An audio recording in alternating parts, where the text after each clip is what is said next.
Fala galera, mais um vídeo aqui pra página e pro canal. Última rodada do Brasileiro. O Vasco aí, assim, pretensões, digamos assim, de classificação para alguma coisa. O Vasco vence Cuiabá, vitória ali na conta, né? Que era o esperado. Aquele jogo morno, né? Estádio vazio, enfim, vitória para dar pro gasto. 2-1. O Vasco termina na 10ª posição com 50 pontos e assim encerra sua participação no Campeonato Brasileiro. Em relação ao jogo, o Vasco entrou com o mesmo time, tirando as suspensões do Piton, né, do Paulo Henrique. O Vasco entra com a formação tática com 4-3-1-2, nada de diferente. E o Vasco faz ali o que se espera. O Vasco toma um susto no começo, né? Com aquela bola, aquele gol inacreditável que o Derek perdeu numa falha do Leandrinho, que é algo que também tem que ser falado, porque a parte da marcação dele, acho que é garoto, acho que pode melhorar isso, né? Até acaba saindo no intervalo, mas a parte da marcação estava deixando a desejar. E depois o Vasco faz 1-0, né, uma jogada que começa com a inversão de bola do Coutinho pro Pumo pro Verratti, gol. O Vasco, com essa formação, como já falei no vídeo anterior, o Vasco não está mais cruzando tantas bolas para a área, não está sendo tão refém, então o Vasco não cruza tantas bolas na área como vinha cruzando. Quero dizer que não rifa a bola, não se desfaz da bola tão facilmente. A gente vê o Vasco assim, às vezes com dificuldade de dar o passo mais vertical, mas o time vai, trabalha a bola, mesmo que volte para a zaga, o time não se afoba, não tem aquela pressa de definir rápidas jogadas, entendeu?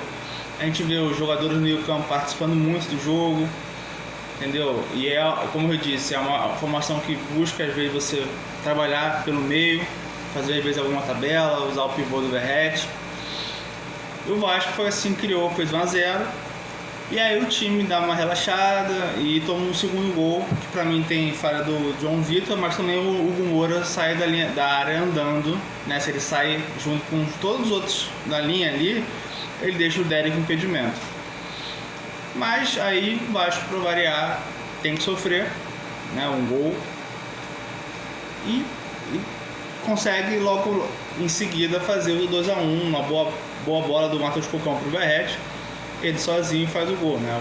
O Cuiabá pressiona o Vasco acaba botando a bola mais longa, e aí o Cocão, a bola sobe pra ele, e ele vai lá dar o lançamento pro Verratti e 2-1. E assim termina o primeiro tempo, e o segundo tempo o Vasco mudou algumas peças, o Vitor Luiz entrou, o Maxime entrou também no lugar do Hugo Moura. Depois o Payet entrou também, mas aí você vê que não é a mesma coisa o Payet com o Maxime, entendeu? O Vasco já perde um pouco essa mobilidade, porque o Coutinho é o meio que joga por dentro, que joga pela direita, ele tá pela esquerda, ele flutua ali.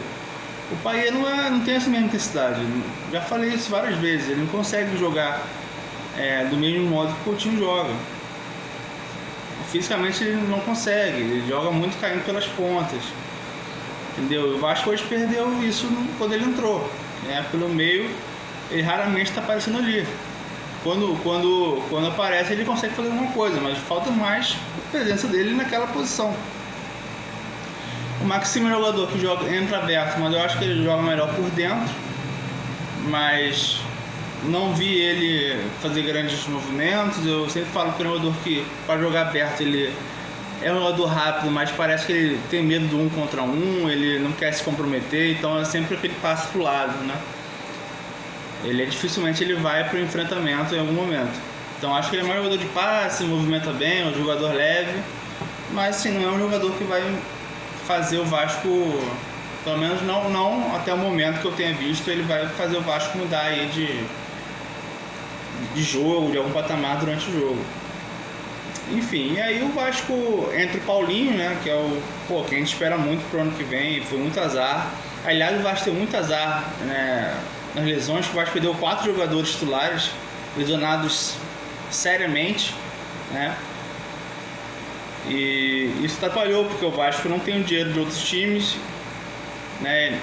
Não tinha, como aconteceu com a 777.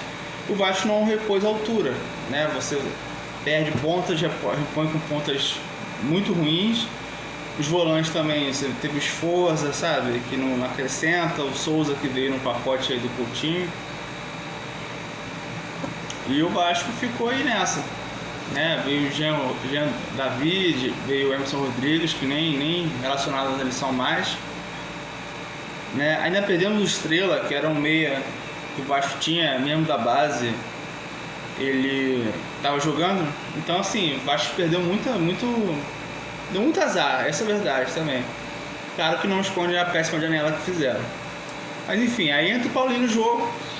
E ele é um cara que você vê que, assim, fez um gol impedido, mas quase fez o outro. Ele é um cara que dá uma dinâmica maior, porque ele é um cara que, cara, ele vai do campo inteiro e, sabe, do lado direito ali ele consegue fazer a profundidade. O lance do gol impedido, ele puxa pelo meio, ele arrasta ali a jogada, faz o pivô, tá lá para receber. Ele é um jogador importantíssimo pro Vasco, para a pós-temporada. E ele é um volante que sabe chegar na frente. O Vasco não tem um volante como o Paulinho no elenco. O Jair não é esse cara, o Humor não é esse cara, o Matheus Cocão não é esse cara. Entendeu? E é isso. Terminamos o ano aí na 10ª posição com a vitória, que pra mim era obrigação. Mas vamos ter que, ano que vem, aguardar.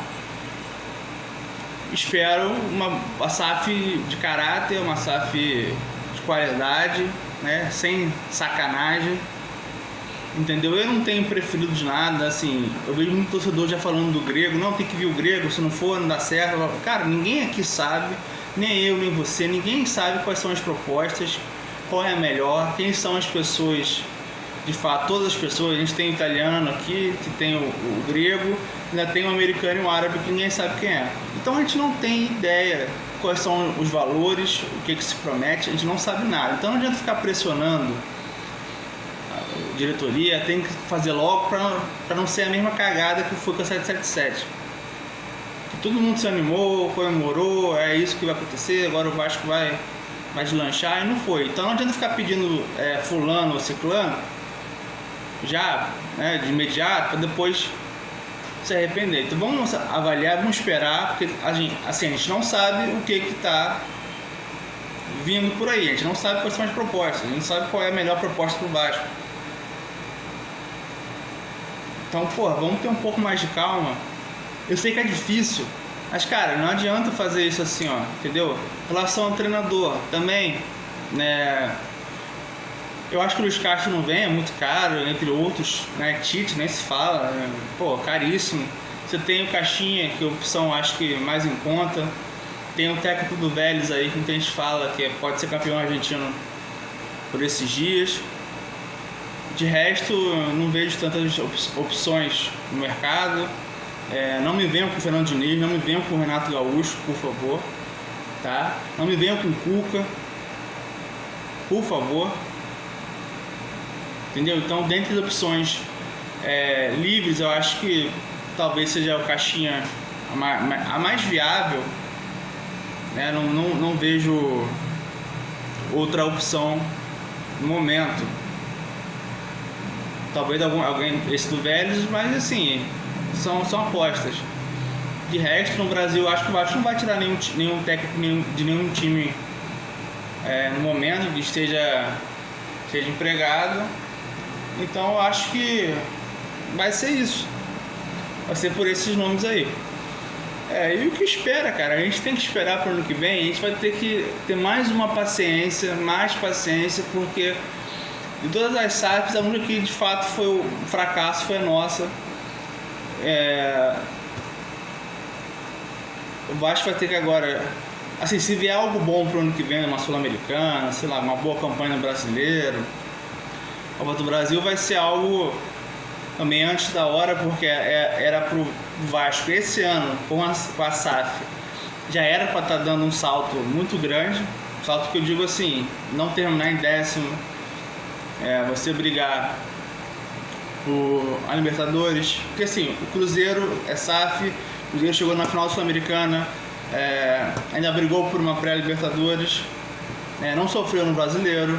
O Botafogo já é o campeão da Libertadores brasileiro. O Bahia quase foi rebaixado, conseguiu uma vaga na pré. Isso já no segundo ano de Série A, tá? Tô falando todas as SAFs, né? Então assim, a do Vasco é uma que tá devagar. Espero que realmente no ano que vem o Vasco mantenha um time competitivo. Mantenha, que eu digo assim, eu acho que do meio pra frente, com as voltas do Adson, do Paulinho, Jair e alguns reforços, você consegue manter o time competitivo. Mas assim, pra mim, prioridade, independente de SAF ou não sei como é que vai ser, mas você tem que trazer 2 zagueiros para serem titulares, né? Urgência. Um centroavante, só tem o Verratti, tem que trazer outro diferente, né? Característica, e 2 caras de lado. Mas lateral, volante, cara, a questão é o seguinte: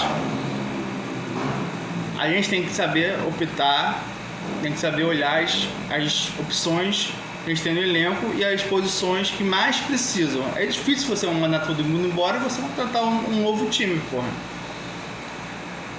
Não acho que as laterais do Vasco sejam brilhantes, mas laterais realmente é uma posição muito difícil no Brasil, de ter caras acima da média.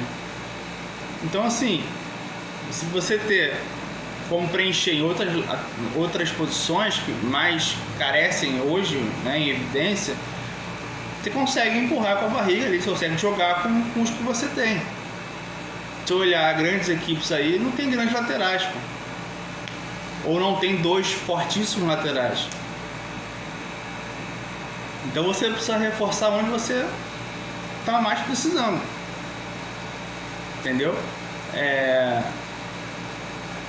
Em relação ao Paí Coutinho, quem vai, quem fica, não sei. Eu acho que assim, o Paí já é um cara que vai fazer 38 anos, entende? É um cara que é caro, entendeu? Entre um e o outro, o Paí Coutinho, eu prefiro ficar com o Coutinho, pela parte física, pela idade. Entende? Então assim, se um sair, eu acho que tem que buscar um outro meia, né? Preferência mais novo também, até no máximo 30 anos. Porque só vai ter um no elenco. Então o Vasco vai ter que ser também certeiro nesse sentido.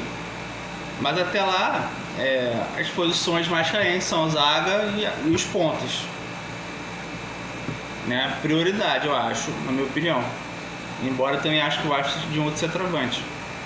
E assim, vai ter jogador que vai sair, vai ter jogador que vai ser negociado, né? Muito se fala aí do Matheus Cocão sair, mas para mim tem que sair por um valor significativo. O João Vitor também caiu de produção, não passa muita segurança, falam de propostas, mas aí tem que agradar também ao clube.